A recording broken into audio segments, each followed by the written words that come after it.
페르시아에 사는 유대인들에게 있어서 정말 중요한 날이 아더럴, 그러니까 12월 13일이죠. 13일 그날은 죽느냐 사느냐 하는 그런 날이고, 그들의 생명뿐만 아니라 민족의 존속 여부가 결정되는 그 날이었습니다. 원래 하만의 조서가 내려진 이후로 그들은 금식하고 울고 통곡하고 재를 뒤집어 쓰고 베옷을 입고, 그 날들은 12월에 오기까지 약 한 11개월 정도 걸리는데, 하만의 조서가 1월 13일에 내려지지 않았습니까? 그리고 그 실행이 되는 날은 12월 13일이기 때문에 약 11달간 차이가 있었습니다. 그 날 동안에 유대인들은 슬퍼하고 두려워하고 낙담하고 좌절하고, 그러나 중간에 새로운 조서가 내리게 됩니다. 새로운 조서가 내리게 됨으로 말미암아 그 슬픔이 기쁨이 되고 완전히 반전이 일어나는 것이죠. 그리고 좌절이 소망이 되는 그 날입니다. 두 개의 조서가 동시에 내려졌습니다. 두 개의 조서라고 해서 어느 것이 상위 조서고 또 어떤 것이 하위 조서가 있는 것이 아닙니다. 두 개의 조서가 똑같은 효력을 가졌습니다. 하만의 조서는 유다인을 진멸하고 도륙하고 그 재산을 빼앗아도 좋다는 것이고, 또 모르드게가 쓴 조서는 유다인들은 그에 대항하여 자기 방어권을 가지고 자기의 대적들을 거꾸로 도륙하고 진멸하고 그 재산까지 빼앗을 수 있다는 것입니다. 그런데 어떤 조서가 실행이 되었을까요? 어떤 조서대로 실행이 되었을까요? 모르드게의 조서대로 되었습니다. 하만의 조서는 이미 힘이 없었습니다. 왜냐하면 하만은 죽었기 때문입니다. 지금 실세는 모르드게입니다. 모르드게가 왕의 인장 반지를 현재 가지고 있고, 그리고 지방의 모든 관리들은 모르드게를 두려워해서 모르드게를 도왔다고 합니다. 두 개의 조서가 똑같은 효력을 가졌지만, 그 조서 종이만 보면 똑같지만 그러나 힘이 달랐습니다. 그것은 조서의 차이가 아니라 누가 대장이냐 하는 것입니다. 하만의 조서의 대장은 하만이 대장이고, 모르드게의 조서의 대장은 모르드게가 대장인데, 그 조서의 대장이 누가 승리했느냐에 따라서 조서가 어떤 것이 실행이 되느냐 결정이 되는 것입니다. 우리가 에스더를 볼 때 이것은 이방 땅의 어느 한 왕궁에서 있었던 일이 아니라, 이방인의 역사가 아니라, 이 속에서 우리는 영적인 전쟁을 볼 수 있어야 됩니다. 에스더서에는 하나님의 이름도 나타나지 않고 능력도 나타나지 않듯이 똑같이 사탄의 이름도 나오지 않습니다. 사탄이나 마귀나 귀신이 전혀 언급되지 않습니다. 그러나 에스더는 분명한 영적인 전쟁입니다. 하만의 뒤에서 하만을 조종하는 어둠의 힘이 있고, 모르드게 뒤에서 역사하시는 하나님의 능력이 있습니다. 그래서 모르드게의 승리는 곧 하나님의 승리이고 유다인의 승리가 될 수 있었습니다. 이것을 우리가 구약에서 또 한 번 아주 상징적으로 보여주는 것이 다윗과 골리앗의 싸움입니다. 골리앗은 하나님의 이름을 비방하는 사탄을 상징합니다. 다윗은 우리의 대장 되신 예수 그리스도의 모습입니다. 찬송가 585장 보면 내주는 강한 성이요 하는 찬송가죠. 힘있는 장수 나와서 날 대신하여 싸우네, 이 장수 누군가 주 예수 그리스도 만군의 주로다 하고 선포하고 있습니다. 힘있는 장수가 나는 능력이 없지만 날 대신하여 싸운다고 합니다. 그 장수가 다윗을 보여주고 있는데 주 예수 그리스도를 상징하고 있는 것입니다.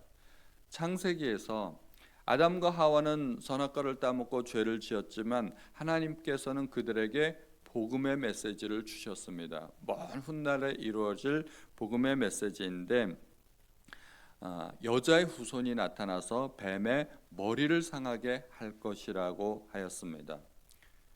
그것이 예수 그리스도의 모습인 것이죠. 그런데 그것이 구약에서 실제로 나타나기를, 다윗이 골리앗의 머리에 물맷돌을 박아서 골리앗을 죽인 것으로 상징적으로 이루어졌습니다. 그래서 여자의 후손이 뱀의 후손의 머리를 상하게 하는 것입니다. 성경의 역사는 큰 두 개의 축이 있습니다. 그 두 개의 축을 중심으로 이루어져 가고 있는데 선과 악의 역사이고 하나님과 사탄의 싸움입니다. 하나님과 사탄이 직접 맞붙어서 싸우는 것은 아니지만 하나님도 대표 선수를 내보내시고 사탄도 대표 선수를 내보내서 이 둘 간의 전쟁이 이루어지는 것입니다. 대표적으로 모세와 바로의 싸움이 그랬고, 말씀드린 대로 다윗과 골리앗의 싸움이 그랬고, 에스더서에서는 모르드게와 하만의 싸움이 그것을 보여줍니다. 이 싸움은 사람의 싸움도 아니고 나라 간의 싸움도 아니고 크게 보면 하나님과 사탄의 싸움이고 영적인 전쟁입니다. 유다인은 12월 13일에 수산성에서 500명을 죽이고 하만이 자랑하던 10 아들도 죽였습니다.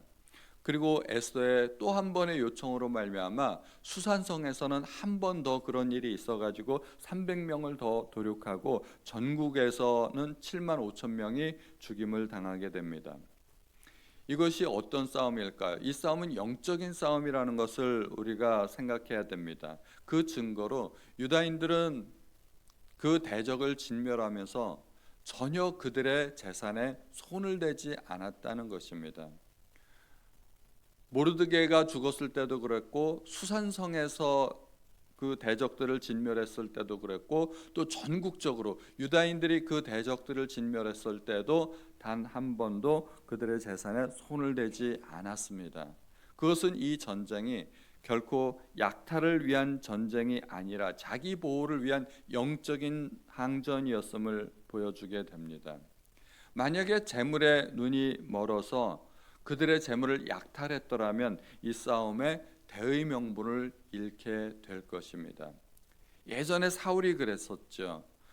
싸움에서 다 이겨놓고도 재물에 눈이 멀어서 소와 양 떼에 좋은 것들을 살려두는 불순종을 저질렀습니다.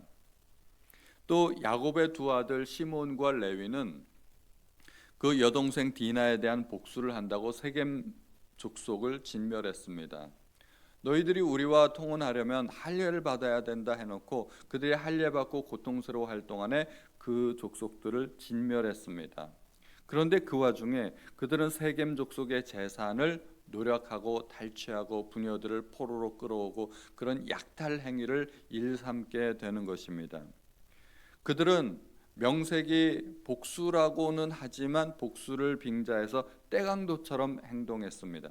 그 행위는 완전히 강도나 다름이 없었습니다.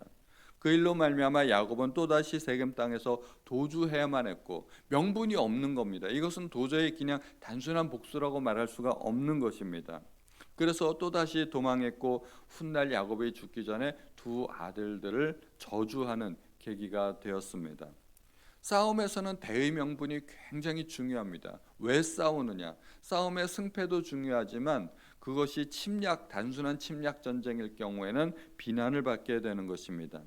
약탈을 위한 싸움이라면 그것은 절대로 칭찬을 받을 수가 없습니다. 그 싸움은 이겨도 진 것과 다름이 없습니다. 아주 추한 싸움이 됩니다. 만약에 유다인들이 탐욕스러운 전쟁을 하고 대적들을 진멸하고 그 재산을 빼앗았더라면 그것은 굉장히 훗날 큰 오점이 될 뻔했습니다. 왕은 재산을 탈취해도 좋다고 허락했지만 그리고 그들에게 그러한 권한이 있었지만 그들은 절제하고 그 권한을 사용하지 않았습니다.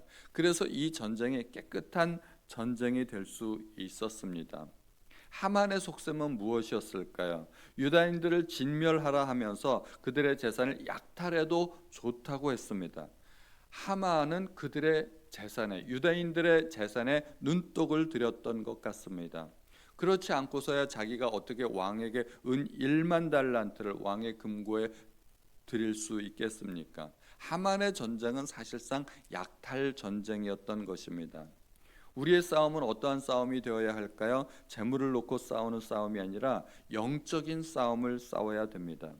그래서 에베소서의 말씀을 보면 우리의 씨름은 혈과 육을 상대하는 것이 아니요 통치자들과 권세들과 이 어둠의 세상 주관자들과 하늘에 있는 악의 영들을 상대함이라고 말씀하고 있습니다. 그래서 우리는 눈에 보이는 사람을 대상으로 싸우는 것이 아니라 재물을 취득하기 위한 전쟁이 아니라 영적인 싸움을 싸워야 할 줄로 믿습니다. 우리 한 사람 한 사람이 하나님의 대표 선수입니다. 우리가 모두가 모르드게가 되어야 되고 다윗과 같이 되어야 되고 또 모세와 같이 되어야 할 줄로 믿습니다.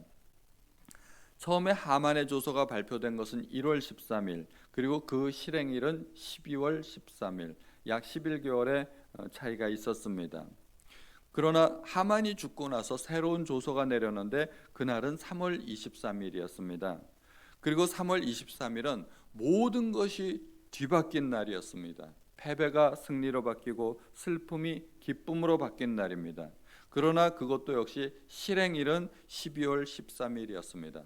여러 달의 시간 간격이 있는 것입니다.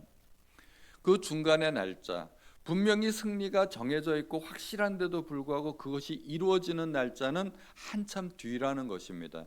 승리가 보장된 날짜와 승리가 실행된 날짜가 다르고 그 사이에는 간격이 있다는 것입니다. 이것을 우리가 흔히 D-Day, V-Day로 이야기합니다. D-Day라는 것은 우리가 어떤 중요한 날짜를 이야기할 때 D-Day, D- 며칠 그렇게 이야기하기도 하는데, 이것이 처음 사용된 그 기원은 노르망디 상륙 작전입니다. 2차 대전 때 연합군이 독일군이 이미 점령해버린 프랑스 노르망디 해안에 대규모 상륙 작전을 진행함으로 그것이 실행이 되었습니다. 그 날짜는 1944년 6월 6일입니다. 15만 6천 명의 그 대규모 병력과 5천 척 이상의 선박과 11,000대 이상의 대규모 항공기가 동원됨으로써 한꺼번에 집중 포화를 쏟아 부음으로써 연합군의 승리가 보장된 것입니다. 이 작전을 계기로 해서 독일군은 완전히 기세가 꺾여 버렸습니다. 그러나 히틀러가 항복하고 전쟁이 종결된 날짜는 1945년 5월 8일. 이것도 역시 약 11개월 정도의 차이가 있었습니다. 그 날을 V-Day라고 합니다. 노르망디 상륙 작전은 1944년 6월 6일, 그리고 히틀러가 항복한 날짜는 1945년 5월 8일. 약 11개월의 차이가 있지만 그것이 D-Day와 V-Day의 차이가 있는 것입니다. 그 중간은 뭐가 있었을까요? 치열한 전쟁이 있었습니다. 상륙작전을 했다고 해서 그날 바로 깃발 꼽는 게 아닙니다. 히틀러가 항복을 해야지 승리가 되는 것입니다. 우리의 영적인 전쟁도 D-Day와 V-Day가 있습니다. 우리의 승리가 보장된 그날은 언제일까요? 그리스도께서 십자가에 달려 돌아가시고 3일 만에 죽음의 권세를 가진 사탄의 머리를 깨뜨린 바로 그날입니다. 예수 그리스도의 부활의 날. 그날은 승리가 보장된 날입니다. 그리스도께서 이기신 날이고 그날이 D-Day입니다. 그러나 사탄이 패하고 모든 전쟁이 끝나는 날은 또 따로 있습니다. 그날은 그리스도 재림의 날입니다. 우리에게는 이미 승리가 보장되어 있지만 여전히 싸움이 남아 있다는 것입니다. 우리는 그 중간을 사는 사람들입니다. 그리스도의 부활과 재림 사이에 우리는 이미 이루어진 승리, 그러나 여전히 싸워야 하는 싸움이 있는 것입니다. 이것을 이미와 아직이라고 표현하기도 합니다. 이미 승리했지만 아직 완전한 승리가 이루어지지 않은 것입니다. 승리를 위해서는 싸워야 됩니다. 예수님 혼자 싸우는 것이 아니라 우리들도 싸워야 됩니다. 그러나 우리의 싸움은 승리가 보장된 싸움입니다. 승리가 보장된 싸움을 여전히 싸우시는 우리 모든 성도님들 되시기를 주님의 이름으로 축원드립니다. 하나님 아버지, 오늘도 저희에게 귀한 말씀을 들려주시니 감사합니다. 말씀을 들을 때마다 우리가 영적으로 깨닫고 우리도 이 싸움에 동참하는 성도들이 될 수 있도록 도와주옵소서. 우리에게 주신 모든 말씀을 감사드리며 우리 주 예수 그리스도의 이름으로 기도하옵나이다. 아멘.